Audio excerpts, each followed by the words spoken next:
What's up, guys? Welcome into Packer Fan Total Access Live, the post-game show.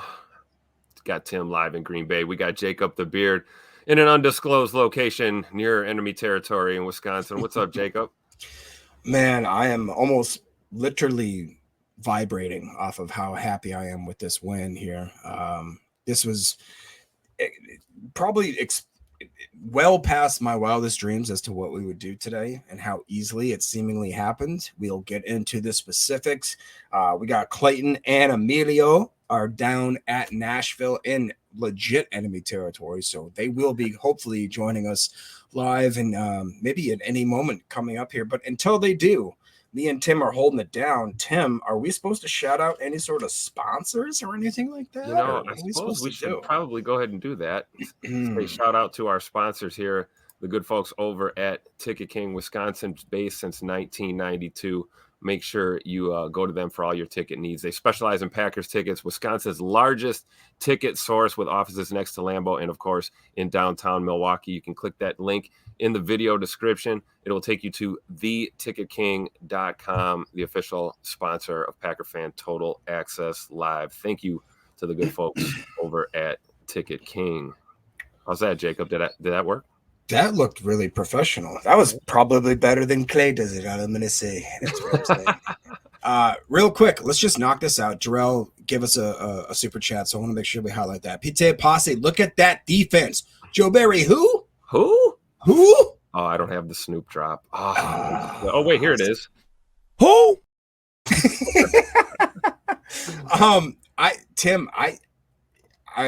We talked about it briefly. Usually, here's a little secret as to what we do here at the PTA podcast. We basically just go live. We don't talk about anything. We don't pre-script anything. We don't really even have any conversations other than, you good? You good? Okay, let's go. During this one, I had to ask Tim, like, the defense. Are you serious right now? Like, how are we reacting? I want to hear the chat maybe respond first and foremost before we get Clayton and Melee hopefully popping on here. But guys, today I took some notes and they had to change as we went on because we kept adjusting stats to the point of making like records. I believe we ended with 8 sacks, which was the most since 2005. I believe that we had guys that were the absolute most. Jair Alexander having a pick 6, the first one of the regular season. Xavier McKinney having 3 games, 3 picks. Is that good? High score? What does that mean? Did I break it? Did we not call that? We talked about that. We did talk about that. He's going to have 17 picks at the end of the regular season. Watch. Absolutely. And there's a lot of other notes that we can get to right here. But that's just what maybe we should highlight just to get into the conversation. I'm interested in the chat. We had a lot of backlog chat, guys, so it's maybe going to be hard to get looking over those. So let us know right now in the chat what you're thinking. It's a limited crew we got right now, which is me and Tim here, but we're going to try to keep this going. Hey, you know what, Tim, let's talk about this because I've been a very big critic of Ja. You've been a very staunch defender of him. Like, I think that's pretty fair to say, right? It's a good way to say it. The man made his money today. I'll argue that Stokes made his money today. I'll definitely argue that McKinney made his money today. It looked as if exactly what we wanted this defense to look like is what we got today. Again, 8 sacks, guys. Turnovers out the wazoo. We are playing situational football that's insane. I mean, Tim, you're the defense guy. Yeah. Let me know. And hey, you know what? Before I do that, because I'm a pessimistic little pisser, way too many penalties. Yes. That was one of my notes. Yeah. It's one of my notes I took like 8 different times. It's like penalty. Negating certain amazing plays too. Go ahead. Sorry. Yeah, no, absolutely. That's the one thing, like you talk about looking at things you got to correct, right? There's clearly issues with the penalties. And despite the fact that we had so many penalties and so many penalty yards lost, we still came out with the dub. And, to your point, Jacob, that was a lot due to our defense. And, obviously our offense putting 30 points up on the board helped. We'll take, well, not 30. We had the pick 6 from Josh, so we'll take 6 off for Josh's pick 6. But the defense looked great. I was not happy at the start of the game after we marched down the field and went up 7-0 in a beautiful opening drive, and we let Will Levis and the Titans do the same thing to us in their opening drive. That was extremely frustrating, and I'm glad that they kind of settled in. You could see the Packers settled in to that game after that point, and the defense starting to tighten up, and they down the stretch they were just incredible. I mean, 14 points, that's a recipe for success. When you have a Matt LaFleur offense, even with your QB2 at the helm, you're going to put points on the board, you're going to score. And I thought another great job from Malik Willis in the offense today. In particular, Jaden Reed, of course. Christian Watson, another guy that a lot of people have been kind of hard on, kind of tough on, kind of down on lately. Scoot had himself a damn good football game today. We'll run the stats when the time is right and stuff like that. But a couple huge catches, big blocks in the run game. Great game from Christian Watson all around. And Daniel Whelan, our punter, tilting the field today. Almost dropped a beauty on the half yard line. I was going to say we were 2 inches away, baby. 2 inches makes a difference. I don't care what all the girls tell you. Oh, man. It's different when we don't have Clayton to be like, come on, boys, stop it. It is different. Give him some. Hey, to be fair, though, like you talked about, Malik Willis today just came in here. And what you cannot talk about, you cannot tell me this guy wasn't feeling the pressure. There's no way in history that this guy was a third-round prospect, got turned over for the likes of a guy like Will Levis in the stadium that he was drafted in, where he was supposed to have his career start. You cannot tell me he didn't have a little bit of nerves going. It's the fact that he made that, whatever it was, it maybe would have been nerves. He funneled that into absolute gasoline fuel, tackling fuel, throwing fuel, whatever he did. Guys, he's ended up again with 13 of 19, 202, 10.6 average. He had 1 tud throwing the ball. If you want the guy to start rushing the ball, okay, I can do that too, sir. 6 carries, 73 yards, 12.2 average with, again, another touchdown. On that touchdown, he looked like a Heisman Trophy. I mean, here's a guy. I mean, he was walking around like. You got a passer rating on him? What was a passer rating? Yep. Passer rating is 120.9. Again, so 2 weeks in a row, well over 120, right? Just saying, the guy, and I will say another guy, Josh Jacobs, to me was another great performance. It wasn't as flashy as you maybe would like, and there were certain times where you could definitely tell that the interior offensive line or their interior defensive line definitely stopped our run. And to be honest, we for the first 2 quarters, we're like, well, we're going to try it. We're just going to keep going. And even the announcers were like, it's got to stop. We can't keep doing this, To that credit, Emmanuel Wilson showed out. He had 12 carries, 50 yards, 4.2 average. I thought that was pretty impressive for him. Mr. Josh Jacobs, 14 for 43, 3.1 average. Not great, but you saw in spurts where he was just like when we needed a certain – it was the opposite. Again, I don't want to throw any hate on anybody, but it was the opposite of like a third and short with old running backs of pass where it's like we just need one and they can't get you a half yard. Where it's like if we need one, Josh Jacobs is going to get you 3. He's going to get you 3. And then like you talked about, Tim, Christian Watson quietly had the best receiving game of the Packers staff, had 2 receptions. That's all for 67 yards. But those 2 were absolute game changers. I think maybe the player that we should talk about the most that impacted this game was Jaden Reed. Oh, yeah.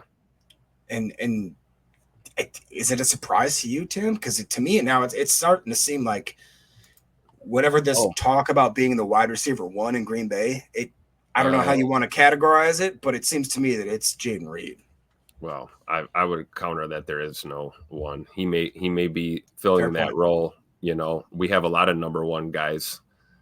We know how coach feels about that whole number 1 dynamic and stuff like that. And let's be honest, let's look at what we did. We did all of that in the Aaron Rodgers era, right? We had Devontae was the clear-cut number 1, right? 7,000 yards wiped off due to penalties. For and here's the thing: Josh Jacobs ran against a very tough run defense today, our O-line, they did some things today. I'm sure we'll break it down throughout this week as we head into Victory Monday tomorrow. But it was every yard was extremely tough to come by in the run game. Emmanuel Wilson was running a lot more to the outside, I think, than Josh Jacobs, and trying to run inside on Tennessee is difficult. But clearly we ran the ball. We had 187 yards on the ground. You see it on the ticker. The stats are in.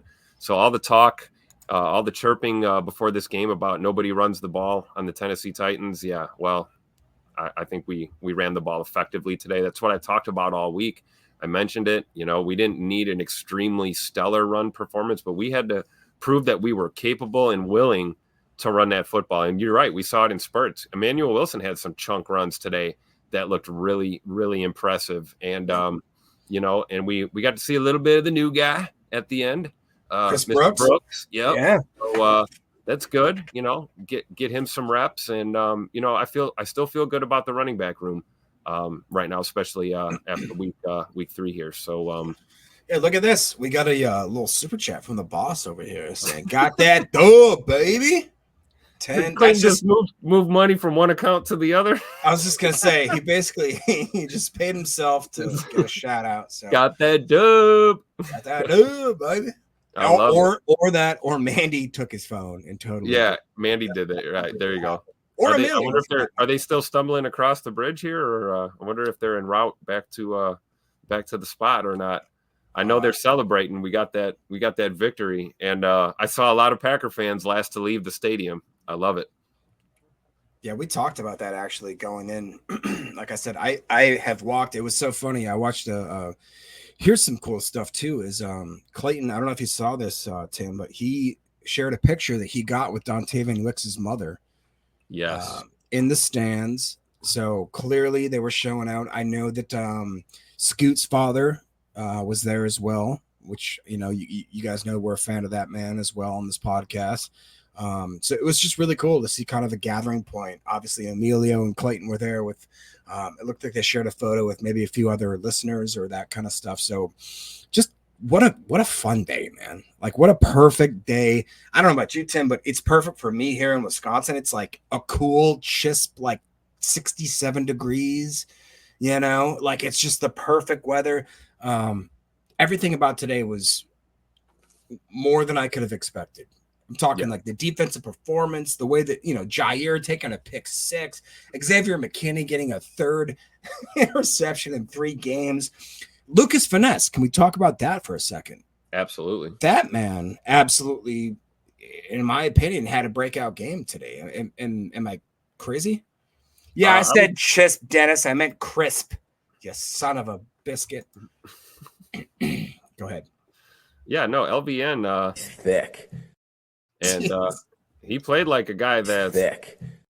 So today we got a victory, and that feels good. But yeah, man, the pressures. We had a lot of. I mean, there were so many sacks in this game. It's tough to remember who all had some. I see Drew D here in the chat. That's great. Yeah, Devontae Wyatt, man, really stepped up as well. But LVN was kind of a little bit of everywhere. We saw a couple of those overload looks too today. Like when Halfley just basically, there must have been a moment towards the middle or end of that third quarter where Half was just like, let's let the dogs eat, let's cut them loose. And we started sending 5 and 6, and Will Levis crapped his pants, and so did that Tennessee offensive line. And JJ and Agbare, another guy. I mean, this is one of those games where can you give a game ball to 31 of 52 players on this team? Right. This was a team dub, both sides of the ball, all 3 phases of the game. There were a lot of mistakes, particularly the penalties. Rasheed Walker. Dude. That's Rasheed Walker. Rasheed Walker. Shore it up, brother. Shore it up. Now, there were a couple ticky-tack ones they got on him, too. He just, stuff you get away with 9 out of 10 times he kind of got caught with. But there were a lot of foolish penalties. Even a rare one from Preston Smith. We saw him lined up on the ball. That was. I was going to say that was just a fluke kind of thing. If you remember, Rashawn had one of those last year that hurt us. Even the greatest players, they make those kind of mistakes from time to time. Ooh. Those are the ones that you're willing to overlook. But when you've got 19 other ones that just keep coming up. It's not right. It's not great. good. So I'm sure sure the boys are going to get an earful at practice this week. Here's one that I thought about, which I highlighted because it specifically made me be like, what is that a penalty? So the Daniel Whelan punt where he blasted it and it bounced into the end zone, but Bo Melton did not touch the end zone, but made an acrobatic catch, balled that thing back to, I believe it was, I can't remember who it was, it caught it on the one, and they were like, no, just the second that nose tips over Valentine. Yeah. Is that a new rule? Because it used to not be that rule. No, you know what I think it was? I'm if I remember to play correctly, it wasn't the ball. The ball bounced where it needed to. I think our guys, when he launched himself into the end zone, he had already stepped into over the goal line. You get what I'm saying? He would have had to have jumped. So he's already established himself as almost like an out of bounds person. So the first time they make a hit means the ball's out of bounds, kind of thing. Are you talking about on the punt that we tried to slap out? Yeah, I'm saying like when he took off to jump. Yeah, he didn't jump from outside. Yeah, he ran into. So he ran, and that's what I'm saying is he didn't establish himself as being in the field of play in order to make that. So the minute he touched it, it was a touchback. That was, dude. That looked like so cool though. We're so close though. This is why I don't like the Rich Bisaccia slander that I've been hearing a lot lately. Our special teams unit is a far cry from what it used to be. Our special teams unit was an absolute raging dumpster fire for a long time. So we're gonna put some spec on Rich Bisaccia's name and our boys on the special teams unit, or WeFence as they call it at 1265. Okay. So all right, here's a good conversation on it, Jacob. A really good conversation. And hey, I have been very critical of Rich Bisaccia. That's true. I have, and I still don't. I'm not 100% satisfied, but I'm getting there. Eric Sutherland, surprisingly coming in with a hot take. Who would have ever thought from him? He says, Quay needs to sit. I've seen enough. Sorry. Eric would find something to be so upset about after a beautiful victory. A defensive juggernaut of a day from this team, and we're gonna keep picking on Quay. Come on, Eric. So Quay, but I tell you, it's not unfounded. Quay ends with 6 total tackles, 3 solo, half a sack, quarterback hit of 1. It does not show me on ESPN of how many missed tackles he's had, but I don't know. In the chat, Cooper flashed again today. Yes, he did.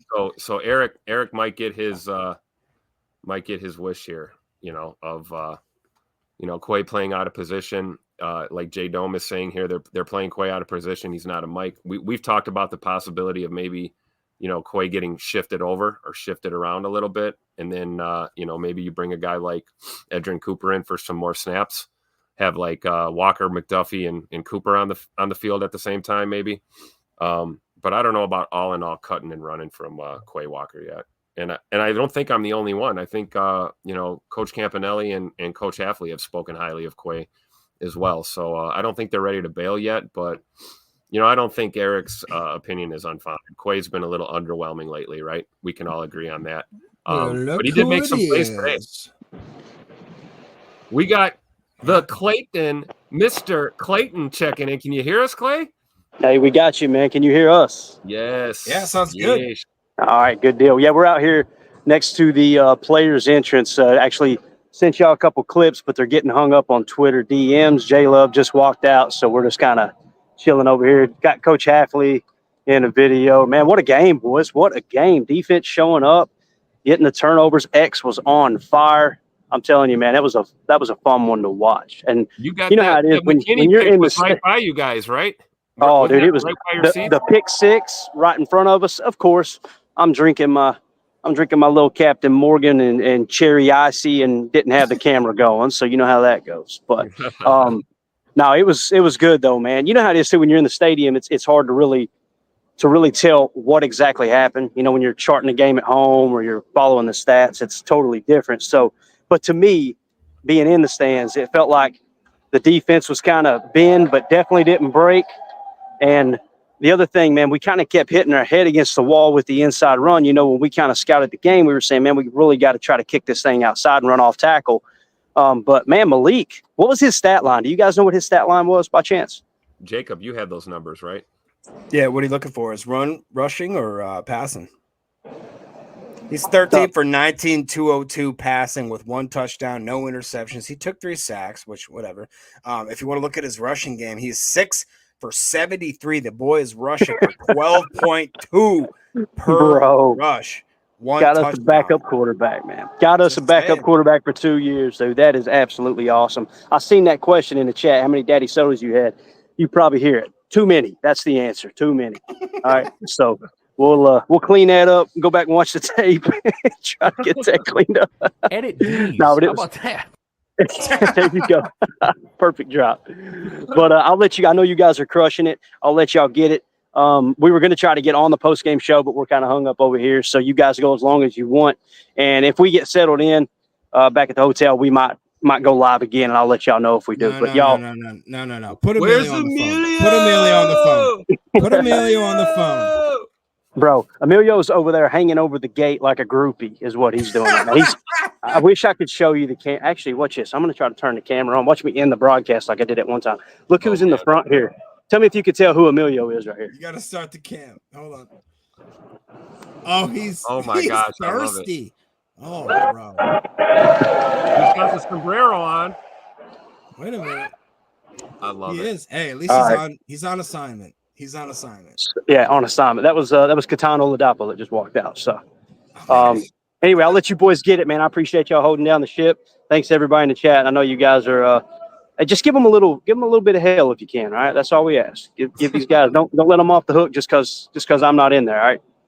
Hey Clayton, thanks for the $10 super chat to yourself. Hey, absolutely. Did Mandy do that? Did Mandy do I'm that? sure. Well, it doesn't matter if Mandy does it. It comes out of my pocket, Jacob. Let's start pretending like that. All right. So I appreciate you fellas. We'll talk to y'all later. All right, Clay. See you soon, man. See ya. Oh, shit. Live from Nashville, we got Clayton, the general of the pod. I knew that was going to happen. It's all good. Wait, what? Is he still there?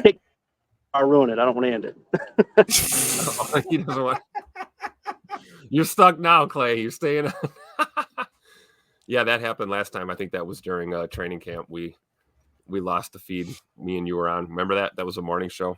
But yes, you want to hit the chat? We got anybody else here in the chat? You got Starved? I got a couple. We already did the Jarrell Lee, Malik Willis with the game ball. I mean, that's right. I mean, is there anybody else who can get the deal? I mean, yeah, I can think of 12 or 15. Actually, I was gonna say as soon as I finished that sentence, I was like, you know what? Let's give away 5 for the offense and 5 for the defense. Have a ton of game balls there. If we had to give away one besides Malik, what would you do? I would go, Malik, and then I guess I'd go X, something like that. Maybe, How about Devontae Wyatt? Dude, that's a great one. That's a great one. Game had a freaking game today. JJ Inigbare, another guy who doesn't get enough spec on his name, played like an absolute bat out of hell all afternoon. Right. Was just I don't know how to explain it. He has such good FBI, but he's just so doggone fast and furious with those moves. Even when he's blocked, he's off the block instantly. I mean, we saw that today. And again, Will Levis crapping his pants all afternoon, having to account for number 55 there. Rashawn Gary, too, with some great pressures today. Preston Smith had a hell of a day. I mean, of course, I'm leaning towards the defense. But, I mean, offensively, yeah, Malik Willis, man, another great week from him. You feel damn good about your backup quarterback here going into, let's be honest, a tough game next week at Lambeau.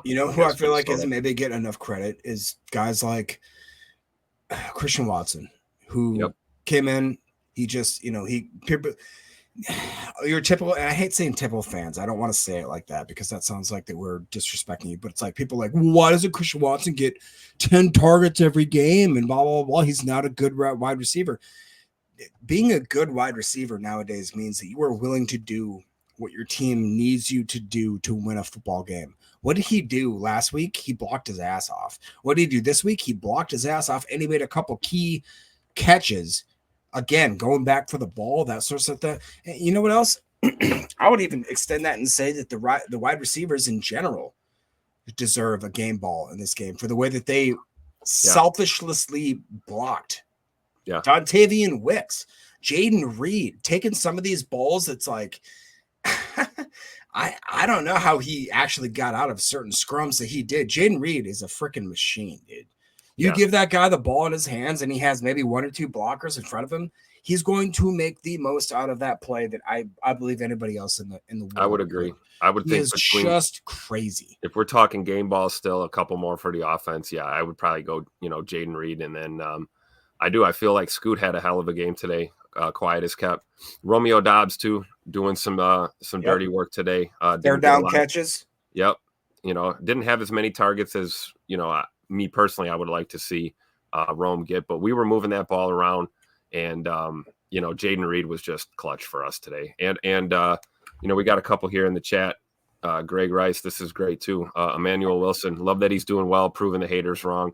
That's a guy that I was pretty high on last year. He got set back with that shoulder injury kind of mid-season, and came back in time. I think for playoff football, we got Emmanuel Wilson back last year. But this year, man, he's really hit his stride. If you look back, even just his appearances in these first 3 games, if one thing has been consistent. He's got great ball carrier vision. Once he gets that motor going and he finds the seam, he sees the next levels down the field. And we saw Emmanuel Wilson turn something into nothing more than once today. And as well as Josh Jacobs too. So yeah, Emmanuel Wilson, man, I love that guy. 31 carrying the ball. That always is a good look. And if you notice, I don't know if you noticed this, Jacob, but I kind of made a comment to my wife when I saw this happen, is they kind of got away from Josh Jacobs a little bit in that second half. That was weird. I honestly was like, is he hurt? Is something going on? What I think it was an opportunity to get Emmanuel Wilson some reps and to let him cook a little bit and let Josh Jacobs rest a little and come back out for reps with fresh legs. Exactly. And what did we see as soon as that happened? Josh Jacobs came out and broke off some chunk runs for us. Yep. And, gave Emmanuel Wilson a breather. So it's running back room by committee here, clearly. And, another one, Tim, is that Jake G126, dude, Tucker Kraft, he is a top 10 tight end. I'll say that right now, and I'll plant that flag right down right now. And I think he has the potential to be a top 5, top 3. He has yak, he has hand ability, he has the blocking ability. He's a dog. He got hurt. He just didn't give a and he came out and he was like, all right, I'm back in. Literally, as they're telling him, Tucker Kraft's questionable for the rest of the game. And they're like, Tucker Kraft just caught a pass on, as they're talking about him being questionable. They're like, oh yeah, questionable means obviously he'll be in and out of the game. Like they had to cover themselves because of the fact they thought he'd be out, and he came back in. Well, clearly he's playing through it. He's playing through something though. So we'll see what the heck goes on this week with the injury. Here's what Dennis is saying the same thing. I love how the broadcast was saying Tucker Kraft was questionable to return with the shoulder. He was literally on the screen while they called that. Yeah, it's tough to even watch these games without muting the TV, honestly, with some of the broadcast crews that we get, because it's like you see things like this happen more than once. But yeah, Kraft is a tough man. We talk about Tuck Norris, right? We talk about a guy that plays through it.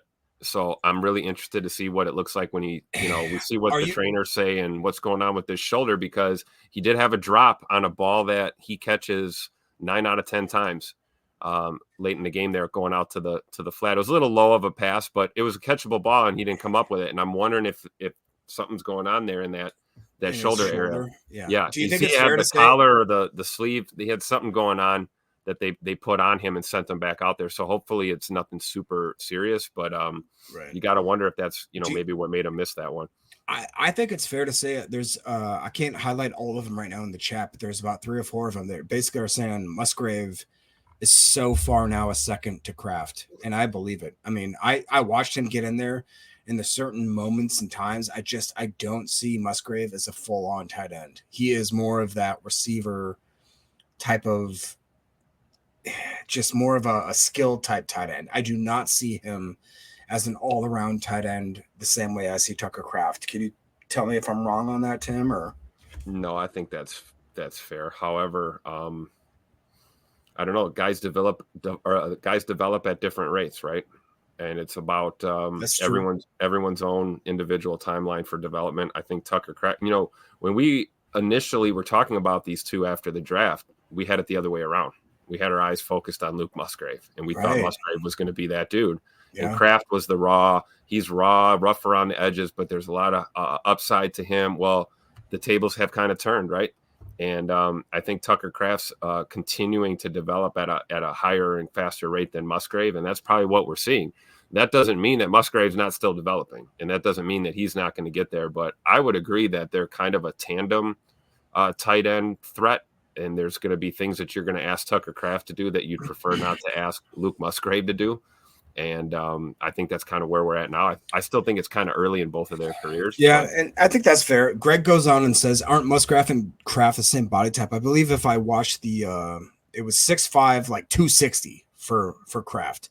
I don't know the measurements on Musgrave. I want to say he's a little bit leaner, a little bit faster, but I think that Musgrave is just more of a wide receiver type threat where he's not going to be that balanced. I do believe that Tucker Kraft is a top 10 tight end in this league right now. And I don't know what his potential could be. I think like we've seen it, dude. Do you remember that play where he got like it was like a 3-yard wing route, like just a flat route? He ducked the defender, even though he grabs his face mask, he jukes him out, runs the sideline, gets upfield for 15 yards for the touch or for the first down. Like that to me is just, I haven't seen Musgrave do that. I've seen Musgrave running good routes and do certain things where it's like, okay, I can see that, but he doesn't finish. There's no finishing move with him. If he was in Mortal Kombat, there would be no finishing. There would be nothing. I feel like Musgrave's just another. I shouldn't say it like this. I feel like Luke Musgrave is a bonus big body receiver in this offense. That's fair to say. I believe that is fair to say. That's how I look at him. I don't do this for a living, so I'm not don't trust my opinion. But and you see in how we utilize him, right? I mean, Tucker Kraft is our rough and tumble, our gadget guy, our guy that's going to do a little bit of everything. And, not to say that Musgrave can't block, but I definitely think Tucker Kraft's a better blocker. And Tucker Kraft he just also seems wired a little different. He's almost like those old school hard-nosed tight ends, Oh, and he don't care. So Honey Badger don't care. He don't care. The number one Packers fan, who I love all the time, he says, yo, the Bears just lost while Justin Fields leads Pitt to a dub and the Packers won. Ba-da-da-da-da. I'm loving it. Just saying. Mike Tomlin's got them Steelers 3-0, guys, with Justin Fields at the helm. So clearly it's Dude, it's insane. One of my buddies texted me today. He goes, how is it crazy that Trubisky is like a successful backup quarterback? Justin Fields is literally leading an NFL team right now, and Caleb Williams is an absolute right now. Looks like your Can dog, I tell you how? I'll tell you exactly your how. Dog pooped all over the floor. You know why, Jacob? Because the Bears still suck. That's true. That's the only reason why. I mean, really though, think about it. We saw the example of coaching makes a difference. Malik Willis, another man's trash is another man's treasure. What did they do with him in Tennessee? They don't develop quarterbacks like we do here in Green Bay. That's exactly what it is. And you're talking 3 weeks in with Matt LaFleur and Coach Clements and these guys and Jordan Love. Jordan Love in his ear, giving him pointers and helping him throughout this process. These receivers and guys on this offense rallying around Malik Willis, getting him ready to play. Clearly it made a difference. And every team develops positions differently. I don't know what they were doing down there in Tennessee, but they decided to cut and run from him, especially after drafting Will Levis. They put all their eggs in that basket, and it's not working out well for them. They also have a first-year head coach there in Tennessee, and so you've got a rookie quarterback and a first-year head coach. I mean, and you got dudes like Pollard, DeAndre Hopkins, and what's his face, Tyler Boyd. Calvin Ridley. You've got freaking weapons on this team, and you're not doing nothing with it. So it's going to take them some time. I think that fan base is definitely going to have to be realistic and patient before they see anything hyper competitive, because they're just trying to win a damn football game right now, and it's not looking good for them. But on our side of the coin, man, I feel good about our team, Jacob. I really do. We've got the toughest matchup of the year right now up to this point, I believe. the debacle in Brazil. I'm just forgetting that even happened. But this is huge divisional matchup against a 3-0 football team. I don't want to get ahead of ourselves. We're still talking about today's game, but this team looks like they're equipped to handle anybody in this league. And so I don't fear anyone, but the real test is going to be coming back to Lambeau and facing an undefeated team that everybody, myself included, would have been the first to tell you during training camp that the Vikings were going to be a raging dumpster fire this year. And they're currently 3-0. So I'm going to try not to vomit while I say that. That's a fair point, dude. And I literally, again, I hate when we all try to look back and be like, this is what I said. I swear to God, I was one of the only people who's like, Sam Darnold has never had an opportunity. He's never had an opportunity with a coach system. The 4 or 5 years he's been in the system, it's been 4 or 5 different offensive coaches, 4 or 5 different offensive coordinators. So all of a sudden you throw him into a position where it's like, all you got to do is throw to Aaron Jones and freaking all you got to do is what Jefferson Kirk Cousins had been doing for the past few seasons. Exactly. Like and, you don't even have to run. To his type of game, Yeah, we don't even need you to run. We just need you to kind of throw lobs up and just hope that they land within the vicinity of one of the greatest receivers of all time. Okay, so he's doing it.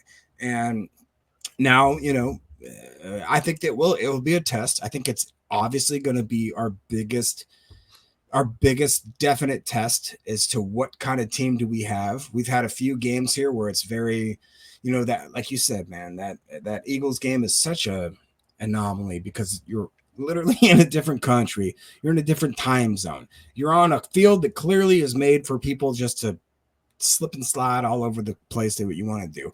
We have a quarterback that's now been injured that has been maybe even willing to come back like after week 1, after week 2, after week 3 now. So he's ready to go. So it's going to be interesting for sure to see how this team reacts. And it's going to be a juggernaut matchup, man. It just is. And there's going to be a lot more pressure. It's a lot of pressure because we've had a tendency these past few seasons to trick off these games at home. You can't lose games at home. Right. And especially divisional games. You can't lose divisional games, period. You talk about playoff seeding. Look at the NFC North right now. You talk about, between the Pack, the Lions, and now the Vikings. I mean, we have the potential all three of us could be in the playoffs. And so when you look at divisional records and you're talking about, clinching a bye or playoff seeding, home field in the playoffs kind of thing, all these games matter right now. And I know it's early in the season, but like this is an absolute huge game coming up. And I just feel so good that they played the way they did today. Against, let's be honest, the Titans as a football team are not a dumpster fire team. They're not a completely horrible football team all around. They've got their struggles. But this was a good for the morale of this Packers team, I think, going into a tough matchup next week. Here's a topic I didn't want to bring up, but I think it's fair. But I'm gonna. But I here's the deal. Where are we on these special teams situation here? Because it's like it's one of those situations where it's like I didn't want to bring it up. I really didn't. You guys know I love it. I love talking crap about the kickers. I want Braden Arvison. I literally I want him to be the kicker of our future. The problem is he keeps missing kicks. If this was any other game where that kick mattered, we'd all be calling for his head on a spit. You know what I mean? Like, what are we doing? Are we cool with it? Where is the problem? He did make the one to clinch the victory today, though. Well, but that's like being the tallest midget, man. Like, are you cool? The overarching point is we didn't need our kicker to win this game. And that's what I always say. You got a young kicker that's developing. Don't put him on the field. Don't have to put him on the field. Be up 3 or 4 scores. Put touchdowns on the board. We get frustrated as Packer fans when he's missing kicks or when, Anders Carlson was missing kicks or hell, for when Mason Crosby was missing kicks. It's frustrating when you're like, we need those damn 3 points. We need those 3 points to tie, or we need those 3 points to win. I feel good about the fact that we've got a young kicker with a gigantic leg. Let's be honest. He's capable of hitting from 60 and, he'll shore up the accuracy. It takes time and it takes reps. He missed one today. He missed one last week. Maybe he misses none next week. I don't think it'll be the last time we see him miss one. But I do think, hitting the free agent market every time our kicker misses a kick is gonna make us look like, the Bears with quarterbacks. It's what Green Bay is going to be known as with kickers, and we don't want to do that. So I think we should just relax. We should just stay calm at this time. Tim, what do you think about the frame of Wii Fence? I hate it with the Fire of 10 Sons. I think it's the most cheesy, stupid thing I've ever heard. It's true. It's I hate it. Well, think about where that comes from, though, Jacob. Where does it come from? Like guys that play special teams, man. A lot of those guys, that's the only damn time they see the field. And a good don't make it a weird name then. It's working. What do you care? It's working. I don't care what they call it. They call it frou-frou pancakes. I don't care. It's working. It's working. So those guys are playing together as a unit, and they are. That special teams unit is coming up. Frou-frou pancakes. Whatever. I don't care. Call it what you want, man.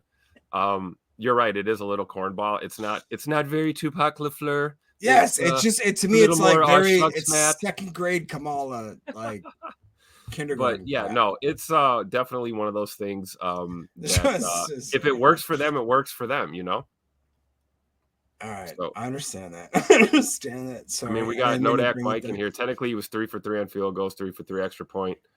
Missed kick was negated by the Titans penalty, so it's very true. So the one that he shanked, we ended up extending our drive and getting I believe we got a tutter after that. So he technically didn't miss.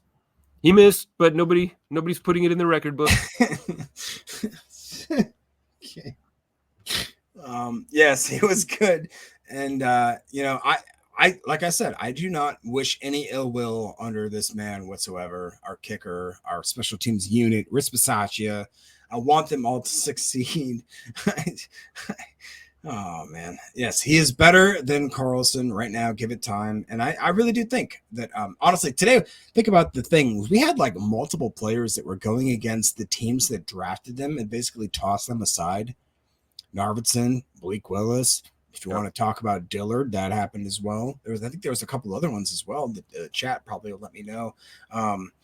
It was a great game to go in there and, to me, it felt dominant, didn't it, Tim? Even though we let a lot of things go, which is maybe one of the reasons I feel like it was more of a dominant game, it felt like the score should have been more advanced. Does that make sense? Am I speaking out of turn? Yeah, like a full on. Should have been a boat race, dude. Yeah, but I mean, I would say defensively it was pretty dominant. I would have liked to see him just, that fluke first drive, and maybe that's the only 7 they get. Hey, how about the penalties, though? This is one I did write down. I know everybody always thinks that I'm the negative Nancy, and I am because I want our team to get better. So what I write down usually is things where I'm like, this needs to be – I wrote down penalties like 8 times. At one point, we had 5. They had 0 while we're dominating them. Why are we doing this? Why are we such an uncoached team? Preston Smith on a 3rd and 8 was lined up off sides within 3rd and goal range. Why are you doing this? How is no one telling him? It wasn't like it was a quick snap. It was somebody should have been like, hey, Press, get the back. Like, you're not lined up. Somehow they let that happen. That to me is unforgivable. It just made me mad that we were so – at one point we had 5 penalties. They had none.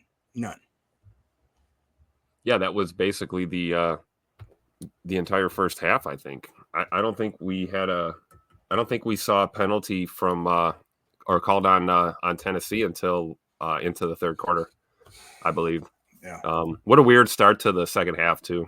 That just, both coaches burning timeouts really quick. Yeah, that was so weird.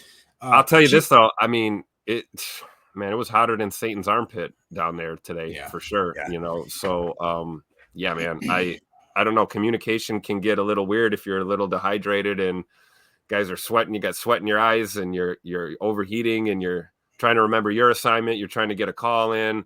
Right. Preston Smith is an absolute veteran, so that, like I said, I put that in the just kind of the freak category. What teed me off a little bit more was the nonsense on the O-line with particularly Rasheed Walker on a couple of those just foolish penalties. But at the end of the day, look, we'd be way more angry right now if it cost us this ball game, and it didn't. So I think it's something that's correctable.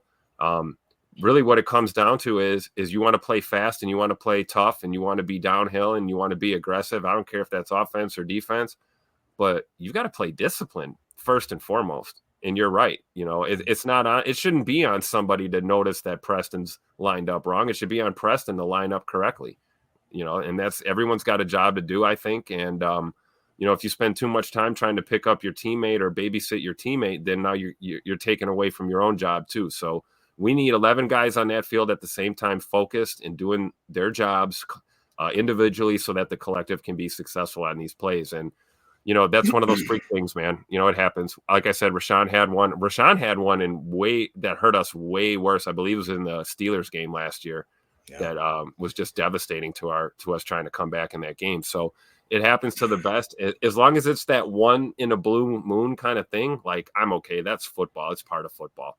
But when it becomes a habit, when your team is playing undisciplined and you're getting what did we see a lot of? We saw a lot of illegal formation. Yes. So, Bo Melton not getting set on a motion, not realizing he needed to be set in that situation. We've had guys false starts, these kind of things. So got to clean that up. It seemed like most of them were on offense, correct, tonight? It seemed like a lot of the penalties. Tons, yes. Offensively. Yeah, I would agree with that. And, Murph right here, as you guys know, is one of our favorite members. Period. Cheesehead Murph in the house. Anytime he says something, we're going to listen. So he says, you're going to miss kicks, Cousin Jacob. He'd be upset when it matters. I understand that. I do. And I don't want it to get to a point where it does matter. And I think that Murph came back in, and he said again, he shanked a 48-yarder, didn't count, and then he turned around and hit that 47-yarder. And 47-yarder that put the idea of a comeback out of the conversation. I mean, that was a clutch field goal, Right. And I completely agree that I should probably take a step back and understand that this is what's happening and this is how he handles that. So, Tim, what are you thinking, man? We're at the 47, almost 50 mark. Do you want to keep doing chats or do you want to maybe cut her down? You got any start in there that you want to get to? If you guys are watching, I got quite a few. Make sure you hit the like button out there, guys. We got 400 here watching us between YouTube and Twitter, and shout out to everybody on Rumble. Also, of course, we should take this time to make sure we put up the where did she go? There it is. Up in your upper right hand corner there, you can scan that QR code. It's going to take you to the flagship Packernet podcast. You can get all of our podcasts on all the platforms. Obviously, after we go live here on YouTube, it's uploaded in podcast form. You guys can take that with you anywhere you go. Make sure you support our good folks over at Packernet. You got Pack Daddy over there. Of course, Ryan Schlip, the man, and, Jake Shavink, the whole squad over there. So make sure you click on that in your upper right hand and scan that QR code to get more content. Jacob, what do you got? So let's just knock through a few of these chats and we'll probably end this out here. It goes, Greg Rice says, I love Wilson. I love that he's doing well and proving the haters wrong. Honestly, man, the only thing I disagree with that is like, who are the haters? I don't know any haters of Eric Wilson, bro. He's just been Emmanuel Wilson. Emmanuel Wilson. But to be fair, both of them, Eric Wilson or Emmanuel Wilson, either E. Wilson, they're both showing out, man. They are both shown that when they get the ball, they need to have more time being on the playing field. Am I wrong there, Tim? Like they have literally, like the limited time that they have when they have impactful plays shows that they need to have more. Is that fair? I think it's fair, but it's also fair to remember that, the average football game is like 50 to 60, snaps or whatever that's available. Right. And then you got, like all these people you're trying to get out there. I think the key is rotating the right personnel at the right time, making sure guys are getting fresh legs under them, getting a chance to get off the field and back onto the field. And then you want the right combination of players, right? I loved particularly seeing Preston Smith, Rashawn Gary, JJ Enigbari, yes, and and LVN and LVN. There it is. And LVN on the field at the same time, and I'm like, oh man, there might be a homicide on national TV. and it literally, we saw it happen. 8 sacks, and so that's a credit to the right personnel groupings, I think. But you're right. Our coaching staff has talked about this before, that there are guys on this team that we need to get out there more. And to that point, who we saw a lot more of today? We saw a lot more of Evan Williams on the field in that secondary. I saw 33 out there getting some reps outside of the special teams or we fence category. I also saw we saw some Edrin Cooper today peppered in there. Cooper got in on one of those sacks.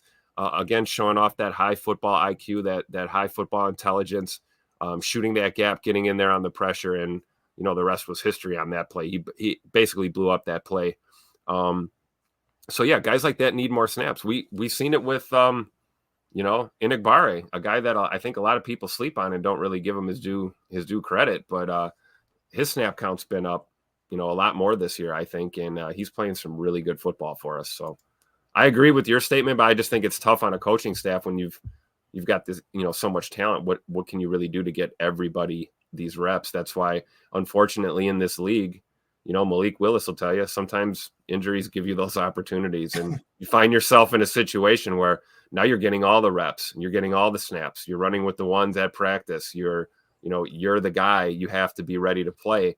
That goes for everyone else on this team. So I think it's just an uphill battle, Jacob. It's tough. I think they want to. I think they'd love to get all these guys, more reps, but it's just, what can you do week to week, right? Yeah. Moving on, just Coach Len, guy that we always, absolutely respect his opinion. D-line was cooking. I'll tell you what. Yes, it was. And it was cooking so hot that they could just, there was points where, correct me if I'm wrong, Tim, but I was like, where is Rashawn Gary? Right. Where is he? But he was in there, though. He had some pressures. And I don't mean that. No, I'm saying that not in a bad way. I'm talking to the point where they understood this rotation is lethal right now. Right. Guys, we had 8 sacks. Yep. They understood where Jeff Hafley knew, okay, he's gassed. Maybe I need to let this guy go. Maybe, all right, this guy's beating this tackle better. Maybe this guy's beating this guard better. I have a stunt that's going to make this look a little bit better. He was cooking, bro. He was cooking. And the fact that if a certain player wasn't on the field enough, when you get those sort of results, does it matter at the end? Is that what would you think about that? I mean, I think it comes to the point where you're talking about, you said the word dominant, you know what I mean? And I think a lot of this with the pressures was a lot of Hafley just scheming that up, Tim, sorry to interrupt you. This is the most sacks we've had in a single game since 2005. Yeah, exactly. And I believe, if you noticed, where was all that pressure on Will Levis early in the game? We were getting it from time to time, but we were getting it with 4, or we were throwing an occasional nickel shot in there to try and get some extra pressure. We didn't start rushing 5-6 guys loading up the box until down the stretch of that game. And that's what ultimately put our foot on their neck and just buried that Tennessee offense. It doesn't matter who the quarterback is. When the ball snapped and you've got 3 or 4 guys in your face, you're not going to do anything. They just did not. He didn't even have time to scan or go through reads. So I think as much credit goes to the guys as it does to Coach Haff and the guys for having a good game plan today. Really, it was also the technique, like you said, the right combination of players, and then we saw a lot of that wide 9 techniques that we talked about. Particularly with LVN, and we saw that Inigbare was in a couple of those. Rashawn played in that set a little bit. We even saw Preston kind of kicked in a little to the inside on a couple snaps. So we have a defensive coordinator and a D-line coach, and that staff, linebackers coach, secondary coach. These guys, they are not afraid to play with all the toys that they have, right? It's like you're a kid, you take all your toys out of the toy box, you throw them all out, you play with everything, right? And they're not afraid to mix it up. They're mixing up personnel groupings, and we're getting the best out of our players. Even guys that have struggled, we're starting to see them play some of their best football. Look at Eric Stokes. You stole my thunder. I was going to say Eric Stokes. Eric Stokes. He played today. One bad play that stuck out to me when he got cooked on that tutter. But other than that, man, what a solid game from Eric Stokes Jr. Sorry. Go ahead, Jacob. I didn't mean to steal your thunder. No, you're good. The best chat of the freaking whole. Chris C says we've had. I came from a middle class family. A middle class family. I love it.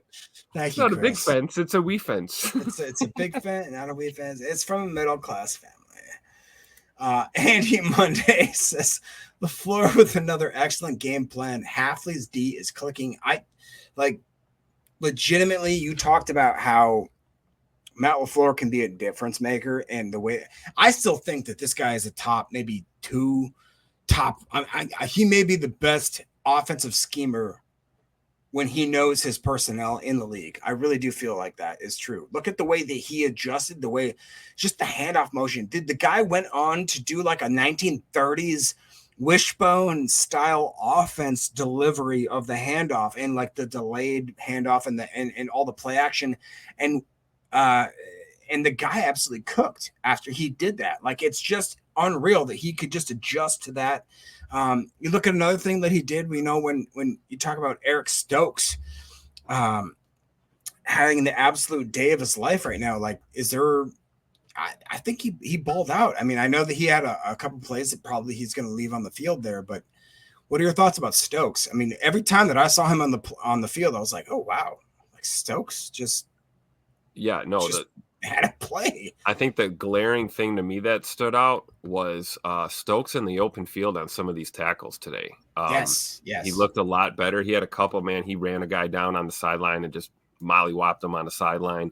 You know, playing with I don't know what the word is, a little more fire, a little more piss and vinegar in his game. And I think maybe it's now that he's this far removed from that horrible injury that he got through, that maybe he's playing a little bit more free out there.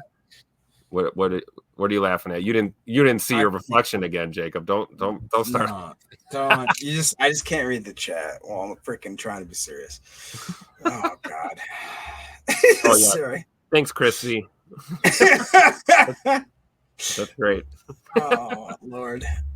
But no, man, Stokes, we kind of called this, right? We talked about this in the preseason, Jacob. Eric Stokes Jr. Was the guy that Clayton and I had mentioned, watched for a coming out season for him. And we're 3 games in, and he's played the best football we've seen out of him, let's be honest, since his rookie season. He had a great rookie season, high ceiling, right? And injuries happen. It's a part of football. You can't blame the player for putting his body on the line and getting hurt. It happens. If anything, you should be impressed by the fact that the guy was literally in a wheelchair, not walking at one point, and is now your starting opposite corner here and playing some really good football. So we got to tip our caps to Eric Stokes Jr. too, for sure. Do you think that's kind of a weird, I shouldn't say weird, but a common occurrence right now of this team is like guys want to play. They want to play through injury. They don't want to sit out. I guarantee you Jordan Love didn't want to sit out today. I guarantee you that he didn't want Malik Willis to have the revenge game. I guarantee you that happened. I guarantee you that guys like you just talked about aren't wanting to sit on the sidelines. And one of them is because of the fact that they understand guys behind them are dogs. We got dogs, bro. We got guys that are not willing to sit here and wait if their time happens kind of thing. Like, maybe I'll be the starter next year. It's more like I'm going to win the job this year kind of stuff. And I'm going to grit through whatever I need to grit through to be on the field. Like you talked about Tucker Kraft. You were saying the same thing about Tucker Kraft. That's something that, will separate you from a lot of the, let's be honest, there's no bad players in the NFL, man. It's extremely difficult to get to that level and to even be on a team. So you do have guys in that grouping that are they fall towards the middle or average kind of range of player output. And then you get guys that are wired like your George Kittles and your Tucker Crafts, these type of guys that they will play through anything that you allow them to. I mean, correct me if I'm wrong. We've had guys here in the green and gold that have coughed up blood on the field, shattered ribs, all kinds of, craziness, and have come back to play. I always remember the Jordy Nelson game when he took that sideline shot, cracked like 3 or 4 ribs, and threw the flak jacket on next week and played football for us. That's, you can't teach that. You can't teach grit, and you can't teach guts, and you can't teach wanting to win so bad for your teammates that you will gut through it, which of course is why we have the training staff and the doctors and the protocols that we have, because if we let these guys make the decision to play, they would hobble out there on crutches and try and play a game. So that being said, I'm with you, Jacob. Watching that pregame warm-up with Jay Money, I thought, oh boy, he looks like he might be a go. But I would say right now, with as much certainty as I can, I think he plays at Lambeau Field week 3. I think that they've been specifically highlighting this game as the first divisional game that we're going to have to play. The Vikings are no joke, bro. We talked about this, man. That's one of the things that I'll feather in my cap that I'll talk about, is that I said, don't sleep on these guys. They just took Aaron Jones. They took Aaron Jones. They got freaking Justin Jefferson, who is probably the best wide receiver in the game right now.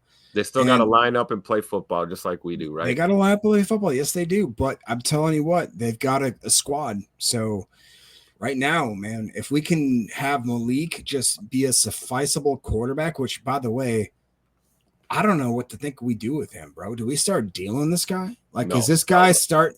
No. That's all right. All right. So tell me if I'm wrong. Chat, let me know. This will be a great chat conversation.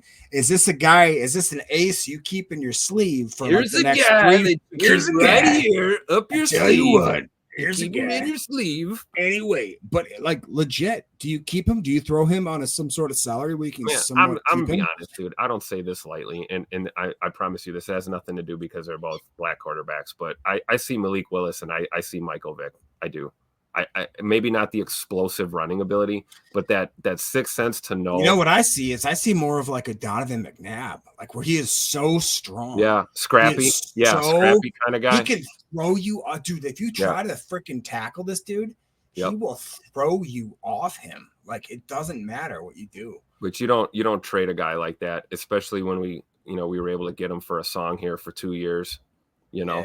So it's like I'll just be honest with you. Like I would hang on to Malik Willis. That guy is just, we can't understate what he's done. We don't see that very often. How many times you see a guy come into an organization with not a lot of work in that offense, like to be able to do what he did in these last 2 games. If he does in fact play, next week against Minnesota, I have the utmost confidence in him, but my gut is telling me that what's crazy too is that, like, with what John Johnson's saying, he's not like he's a versatile or a multi, like he's a one-dimensional. He can run. He can really run. He can throw like regular quarterback positions. He's shown today that he can throw off arm angle type Mahomes, like sidearm throws. The guy is he's a great quarterback. And what I forget about, what a lot of people forget, is that in Liberty, I believe, where he went to college, he was like the leading rusher of all time for that organization, and he still had some pretty good passing stats. Like, the guy is an all-around quarterback, and he's an athlete. I would say that's like one of those, when you go to draft guys and you're doing your scouting for the 2025 NCAA, that dude's an athlete. Where it's like, Malik Willis, what's his position? Athlete. That means he can play pretty much any freaking position you put him on the field, because he is that crazy good of an athlete. I just that's why I say I don't think you'd think about trading him. I would hang on to him, Yeah. I agree. That's what I hope happens. I just am saying, if they wanted to use him, you know how Goody thinks. Right. He's thinking, what can I turn this guy I into? think he's more thinking how he's going to cook in this draft at home in Green Bay coming up in the spring. I think that's what he's thinking. I think. That's a good point, Tim. Think about Kearney. that. Yeah. Think about that, though, because of the fact that we're literally going to have the draft at Lambeau, and we don't want to have to draft a quarterback. I'm sure of that, right? Right. Like, if we shouldn't have to. I mean, I feel great about our quarterback room right now as it stands. I think Jay Money, Malik Willis, and Sean Clifford is a hell of a quarterback room. Yeah, honestly, I'd feel okay about all of those guys starting a game for us if need be, right? Now, we've only seen 2 games from Malik Willis here, but again, you talk about the mistakes that we made, penalties and all that stuff. You know what we didn't see? We didn't see any of that from our quarterback. That's You know, true. and another thing we saw today that we talked about last week on the pod, we talked about the fact that Malik Willis didn't have a lot of checkdowns and canned plays against the Colts. Today we saw him tons of them. it. So I think the playbook has been opened up to him, but I also think his vision is open. He's seeing that playbook now, and he's making the right calls and the right checks in the right situation, giving us a chance to win, and it's working. We stole 2 games here with our backup quarterback. The table is set. I would love to see a Jordan Love return here against the Vikings, because let's be honest, it's going to be all hands on deck against Minnesota. Right. Yeah, I agree with that. And this should have been a 40-minute podcast. It's already at 1 hour and 5. And now Eric's going to say some stuff like this. I'd trade Quay for a Happy Meal. Eric, you would trade just about anything for a Happy Meal. I feel like he'd trade his 3rd kid for a Happy Meal. I'm just saying. Now, to be honest, though, let's diagnose this comment really quickly. I'm still on the fence with Quay. I know that you love him, Timothy. I know you love him. What are your actual unbiased thoughts right now, grading what his performance has been? If you could please give us that analysis. I think it's the same thing. I think he hasn't developed to the expectations that a lot of people have had for him, especially being drafted where he was. Yeah. Right. But I'll also tell you, you want my honest opinion. I think people put way, way, way too much stock into where a guy is drafted. I don't give a crap. We have seen guys go number 1 overall and crap the bed. Caleb Williams. We have seen guys get picked dead last in the draft and go to a Super Bowl. Brock Purdy. Okay. Kyle Hamilton. Guys that go undrafted and become absolute studs. So the whole, he was drafted in the first, I miss me with that, man. I don't care. I really don't. That's just my personal opinion. Now, if you're talking about Quay as a football player, as a Mike linebacker, yeah, I think we need to look at how we're utilizing him. Clearly, he's better in coverage. But Quay is a tackle machine too. And I think he's just. Sorry to interrupt you. What do you think about Coach Len? Because we always respect Coach Len's take. And here he goes. If he was picked in the 2nd round, no one would be saying a dang word. I would agree with that. I almost agree with that as well. People put a lot of emphasis on where you're drafted. So I totally agree with that. Yeah, that statement I do at all. too. Yeah. Like what, we're not, is anybody crying about our 1st round pick this year? Jordan Morgan, who is currently hurt, trying to get back from injury. He's still developing. He's going to be a 2 to 3 year project to get him going to where we need him to be. This is how the league works. Some guys come in and they're just that dude right away. That does happen. We have seen that. We've seen the TJ Watts, right? We've seen the guys that just come into the NFL and it's like, oh my gosh. But those are like this much of the league, So that's just my opinion. I'm not going to sit here and just, defend Quay left, right, and up and down. Clearly, yeah, there are some things he'd probably like back in his play. There were missed opportunities. We talked about it. But like Romero's saying here in the chat, Quay is the best athlete on the defense, phenomenal athlete. That's true. So we have to get that athlete in the right position to benefit this team and to benefit himself as a player. And I think it's using that athletic ability to his best potential. If we're asking him to come downhill and fill run gaps, we know he struggles with that. So maybe we don't do that with him as much. As much as I love Quay. I love that when we drafted him. I love the aggressiveness. People somehow, said they didn't like the way that he was. I loved it. I wanted a freaking monster. I want a monster leading our defense. I want a guy that's like literally a little bit crazy. That's what I want. I want that guy. That being said, he hasn't controlled that chaos in a way that I would like to see. This year, I think that he's taken steps that I've seen. And what we have to be honest with ourselves. Like, he's not going to be a Brian Urlacher. He's just not. He's not going to fill. He's not going to see. He's more of a all I'll say is, you guys remember we had Blake Martinez back there? Like Pokemon. Yeah, they're come on, guys. Like we've had worse linebacking in Green Bay. Yeah. I think we need to just. It's his 3rd year. It's his 3rd year. And to be fair though, it's because of the fact that, again, that he's a 1st round pick. That's what the big label is, right? I think that's the biggest. Right.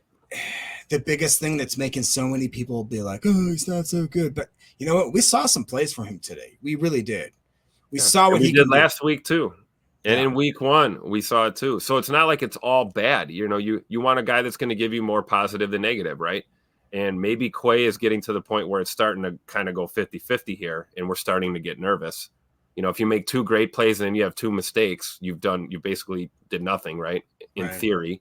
So if you have 8 great plays and 2 bad plays, then all is well in the world, right? So, and again, that could be. We saw them put Edrin Cooper in the game today. There could be just, you know, mixing up the personnel might be something that we need to look at, and maybe moving Quay to that Sam or that Will, and let him play on the outside a little bit as opposed to being in the middle. I don't know, but clearly, what the hell do we know? He's still in the middle. He's got the green dot. It's been this way for the last 3 years. Okay, so we might be missing something, but I don't think 1265 is willing to bail on Quay Walker. So as a fan base, I don't think we should either. Well, and here's the deal: is we should think about how selfish are we that we're sitting here talking about like, oh, the defense isn't good enough. Quay Walker's so bad. Okay, guys. Well, guess what? We're number 1 in takeaways right now. We're number 1, I believe, in almost yardage. We're up there.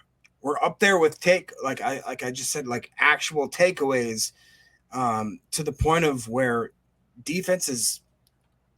It's more of it's not just a give but don't break kind of defense. We're more of like, we're going to kind of strip you from what you're doing. We've got more sacks than we had last year almost. We have more interceptions. We have more takeaways than we did half because we're playing aggressive of last year than we did in 3 games now than we did for all of the freaking year of last year. I mean, I'm just saying, man, 8 sacks. We're playing more aggressive. Exactly. We are and playing it has more nothing aggressive. to do with aggression. It has nothing to do with your scheme. It doesn't. That doesn't mean press cover everybody and play single high man or whatever. Well, like you're saying, it's a give and take. You have to, if you want to get this, you're going to have to, give up that kind of thing. And it's people sitting here thinking we should have this perfect defense, blah, blah, blah. Dude, our defense has put us in position to win most every single game that we played right now. Am I crazy, Tim? They've been putting us in position. I would agree 100%. I would agree 100%. I feel like offensively in week 1 we kind of stalled, and that's what cost us the game against Philly. Yeah. We could have kept pace and stole that freaking game away at the end, but we didn't. And you're right, else? Dude. That I've been a judge. I've been a judge of Jair. I've been a judge of Nixon. I've been a judge of Eric. And look at who won us the game today. I'd argue our freaking cornerbacks, right? I mean, Nixon came in there and absolutely the line did a good job today too. Well, yeah, but I'm just saying our D-backs did not lose us this game. No, absolutely not. We had interceptions. We had guys making tackles for losses. We had Jair with his first pick 6 in the actual season, which is crazy to think about, which that could go both ways as to what our point is right now. The first time took it down the sideline, turned over with my guys, gave the football to a little kid wearing 23. The first time he's ever had a pick 6. We could argue that as a positive / negative, but I agree with Eric though. That's right. Glad to see Nixon earning this contract because we talked a lot about him, right? You remember the tweet Nixon had, right? I'm the nickel, deal with it. He's been playing like it. And I think he's playing like a guy that's tired of hearing the chirpity chirp nonsense. And he is, let's be honest, he's playing the best we've seen in that position in the slot. So all the talk of moving Bullard or somebody over into there, I don't know. I think Keyshawn's been holding his own there. And I think I love a guy like that, right? He heard the chirping, he heard the talk, and he also saw the film. You don't think he saw himself getting roasted last year on film and missing assignments, okay, or over pursuing or getting washed out of a play? Look at this. We're 3 weeks into the season, and he's cleaned a lot of that up. I mean, Keyshawn was in there a lot today making plays. And I know as we go through next week, we'll probably break this down a little bit more in depth. Maybe we can get some of that on Chalk Talk or whatever. But I agree 100%. Jacob, that's my whole motto. Every time I talk bad about a player, they make me look stupid. And this is what's happening. We're eating our words, A lot of guys that the fan base has been down on these past couple of years, Jair Alexander, right? Keyshawn Nixon. We talked about Eric Stokes Jr. These guys are all showing up and showing out. And there's a lot of games left this year. And hopefully they continue to just gel and play together. I'll tell you this, there is a chemistry in that secondary room for sure between Keyshawn Nixon, Jair Alexander, Xavier McKinney, Javon Bullard, Eric Stokes Jr. Those guys are like band of brothers, man. Those are the guys you want with you and representing your team when you're trying to battle defensively. And do you think there's only any sort of like coincidence that it's the fact that Jeff Hafley's now taken over? And Jeff Hafley is a DB kind of guy. DB whisperer. Like, just saying. We have the equivalent of Matt LaFleur with quarterbacks, what we've seen with Malik and obviously with Jordan Love. And now we have almost that same type of guy on the opposite side of the defense. And it's like, damn, dude, this is maybe really more influential than we even thought possible. It should just continue to improve, just like Matt LaFleur's offense has ever since he took over this team, right? Exactly. Year by year by year. And Hafley's not even got a full season under his belt. Things are already looking up defensively. So whether it's Quay Walker or any of these players, I would tell everyone, just be patient. There's a lot of football left to play. These are week-to-week games. These are play-to-play, snap-to-snap battles. Guys are not going to be perfect on every single play. You're going to slip. You're going to miss a block. Things happen. You're going to get caught holding.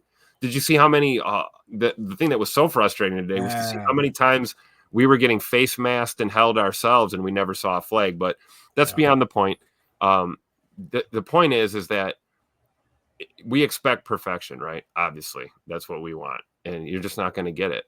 But you can play your guts out every week and play together and win ball games, and that's all that really matters. We had a lot of dumb penalties today. It didn't cost us the ball game. We just played that well that it didn't cost us the ball game. Cost us some situations, cost them some down and distance, those kind of things, but not the ball game. Like Cheesehead Murph said, defense. I love it. Yeah. I mean, Tim, I don't know what better way to end the pod than just on that positive note right now. Then the Packers are 2-1, heading home into a divisional matchup. Yo, and if anybody would have tell you with their crystal ball, like 3-4 weeks ago, and say, hey, Tim, you're going to win. You're going to be 2-1, and it's going to be from an opposing quarterback that got traded. Jordan Love's still not out for the year. He's going to be great. Josh Jacobs looks great. All the receivers still look great. Everything looks great. The defense looks great, but somehow we're 2-1. Would you say, what the fuck am I drinking? No, you know what? Because I would say a couple of years ago, I would say that. I would be really shocked. But what I've learned since getting down with the PTA posse here with you guys and being a part of this, being invited in and being able to be more informed and learn more about football, is that going into a new season, I've learned that you expect nothing, because everything you've convinced yourself of, or all the analysis you've done in the world, when the ball gets snapped there week one, everything changes really quickly. Like, nobody saw Minnesota starting 3-0. Nobody. I don't care what, even delusional Vikings fans probably didn't think they were going to start 3-0. Okay. But they are. And that's the fact of the matter is, it's like Clayton always talks about, the season is looked at like a game, 4 quarters, right? We're just getting into that kind of end of the first quarter of the season. This is when, the league and the hot teams and the surprise teams, all of this jockeying for position, we really start to kind of see who these teams really are. And I'm telling you, man, the Vikings are a tough matchup, and so is Detroit, and the Packers are a tough matchup for those teams as well. And I personally believe that the NFL is better when the NFC North is better, when we have competitive football in our division and all of these teams are good. It's better for the league, and it makes for better football. So I'm excited for the rest of this year. I do. I think it's a good way to end it, Jacob. I think we're on a high note. We're 2-1, coming back home. You got to love it, right? Yeah, definitely. We're just going to highlight real quick, just like Clayton would do. Jarrell Lee's giving us a $2 super chat. PTA Posse, look at that defense, Joe Barry. Appreciate that. And then Clayton / Mandy is giving us another super chat right here for the $10 range. Chris giving us another super chat here with the Wii events that came for the middle class family. Okay, that's actually hilarious. And too old for this. It says something about today's show doesn't suck. I can't tell what it is, man. I swear, It must be that victory. I'm telling you what. I won't say. I won't tell Clayton. Tim, don't tell him either. I don't even know where Emilio is. I forget. You guys can all tell him in a few hours. Make sure you guys check your feeds and everything. I'm sure Clayton's going to try and put together a show tonight. Probably, if I had to guess, what do you think, Jacob? Probably 7:00 Central. Give those guys time. Honestly, I don't know, man. He may just hop on and do a show. So he might hop on and do a show, but also him and Emilio, if they get in the sauce together, I don't give them any chance to do anything that's going to be good tonight. They'll be like a possum in a dumpster. They'll literally be dragging around, just eating Chick-fil-A out of the freaking dumpsters, man. I don't know. I'm not a doctor. That being said, we want to thank everybody for joining us for the post game. Once again, the Packers get the victory in Nashville over the Tennessee Titans. Yes, 2-0 for this. Never mind. This show sucks. Doesn't suck. Is that the Packers are now 2-1, heading back home to Lambeau as you see it on the ticker. Jacob, you got anything else to say to the good people before we get out of here and possibly come back in a couple of hours?